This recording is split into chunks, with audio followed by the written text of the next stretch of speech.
5% का आसान तरीका ये होता है कि 10% इधर से राइट साइड से एक डिजिट छोड़ के डेसिमल लगा दें। 10% बनेगा 6,758 और 5% 6,700 का आधा 3,500 रुपया 3,500-3,600 रुपया बनेगा। ठीक है, तो वो 10,000 से कम है, तो इसका मतलब है कि 10,000 हमें देना पड़ेगा।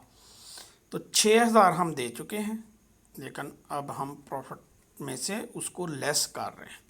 ठीक है, और दूसरा इफेक्ट हम एसेट में से लेस कर रहे हैं। तो ये जो है ये डाउटफुली इसको कह लें कि इग्नोर भी किया जा सकता है इस एडजस्टमेंट को। ठीक है, ये एडजस्टमेंट पैरेलल करनी पड़ेगी कि 4,000 का हमने एक्सपेंस जो है या प्रॉफिट जो है वो कम करना है, और दूसरी तरफ हम या तो इसको जो है इसमें से प्रॉफिट में से निकालेंगे या इसको एसेट में डाल देंगे as a debit, but as a credit इसकी लाइबिलिटी बनेगी। तो ये एक मस्ट एडजस्टमेंट है। ये एक लाल बत्ती भी हो सकती है, उसने जिक्र कर दिया है, हमने एक ट्रीटमेंट कर दिया। इसको कर दें तो हो सकता है, ना कर दें तो नहीं भी होगा, तो कोई इशू नहीं है। तो ये 4,000 एसेट के तौर पे भी हो सकता है, 4,000 एक्सपेंस के तौर पे भी हो सकता है। ये चूँकि एक्सप्लेनेशन नहीं है उसमें, तो अगर किसी किताब में सवाल है ये, तो उसमें उन्होंने जैसे ज़हन में है, जो राइटर के ज़हन में है, उसके हिसाब से उसने ट्रीट कर दिया।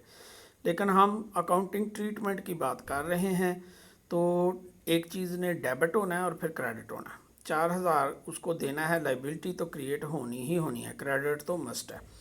डेबिट के हमारे पास दो ऑप्शन हैं। एक ऑप्शन ये है कि हमने जैसे यहाँ प्रॉफिट एंड लॉस में से कम किया, ऐसे कम कर दें।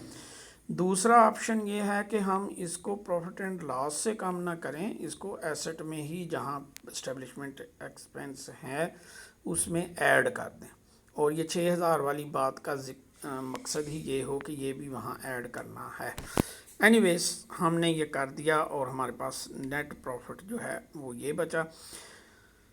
पिछले साल का ओपनिंग बैलेंस हमने ऐड किया, तो एलोकेशन के लिए हमारे पास ये बचा। डिविडेंड जो है वो 15,000 इंटरिम डिविडेंड दिया हुआ था, हमें ट्रायल बैलेंस में मालूम था, वो हमने निकाल दिया, तो हमारे पास 59,000 जो है वो बच गया। 59,000 जो है वो ये आ गया।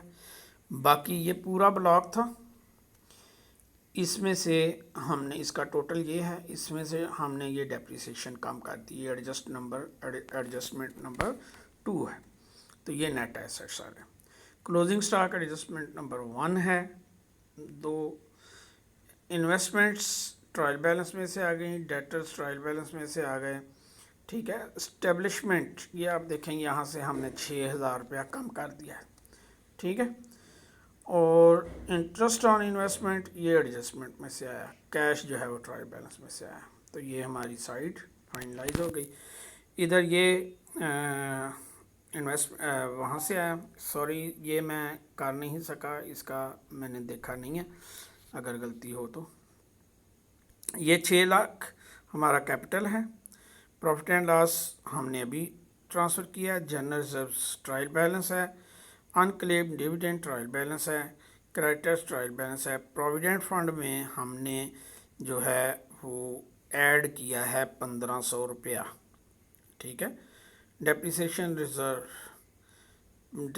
रिजर्व्स में जो है वो सेम है, और ये है हमारा रेम्यूनरेशन 4,000 की जो लाइबिलिटी हमने क्रिएट की है वो ऐड की है, तो हमारी बैलेंस शीट बैलेंस हो गई है। उम्मीद है आप लोगों को ये सवाल हल करने का तरीका जो है वो अच्छा लगा होगा। आपके तमाम सवाल हल हो गए हैं। मैं बहुत सारे स्टूडेंट्स को देख रहा हूँ जो परेशान हो रहे हैं कि जी कौन से सवाल अहम हैं, कौन से सवाल अहम हैं। इसमें बहुत आसानी है कि आप ये जो है कहने के सवाल जो हैं वो जैसे पेपर एनालिसिस दिया हुआ है हमने उसमें देखें, और जो चैप्टर्स आप सिलेक्ट करते हैं 5-6 चैप्टर्स उसमें से मैंने सेलेक्ट किए हैं, तो पास पेपर जो हैं उनके लेक्चर्स देख लें, आपका इंशाल्लाह मसला हल हो जाएगा। फ़िलहाल इजाज़त दें, अल्लाह हाफ़िज़।